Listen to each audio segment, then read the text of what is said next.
श्रीगणेशाय नमः। बिल्वाष्टकम्।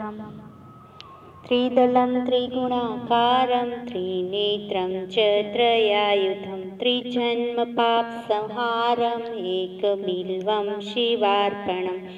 त्रिशाखैर्बिल्वपत्रे च अहिषे कोमले शुभे शिवपूजां करिष्यामि एकबिल्वं शिवार्पणम्। अखण्डबिल्वपत्रेण पूजिते नन्दिकेश्वरं शुध्यन्ति सर्वपापेभ्यो एकबिल्वं शिवार्पणम्।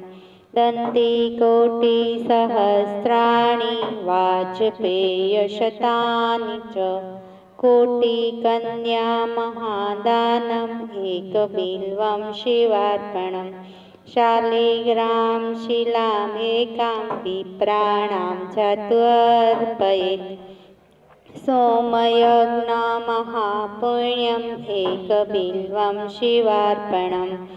लक्ष्म्यास्तनतोत्पन्नं महादेवस्य च प्रिय बिल्ववृक्ष प्रयच्छामि एकबिल्वं शिवार्पणम्। दर्शनं बिल्ववृक्षस्य स्पर्शनं पापनाशनम् अघोरपापसंहारम् एकबिल्वं शिवार्पणम्। मूलतो ब्रह्मरूपाय मध्यतो विष्णुरूपिणे अग्रतशिवरूपाय एकबिल्वं शिवार्पणम्। सर्वपापविनिर्मुक्त शिवलोकं वाप्नुयात् इति बिल्वाष्टकं सम्पूर्णः। बोलो हर हर महादेव हर।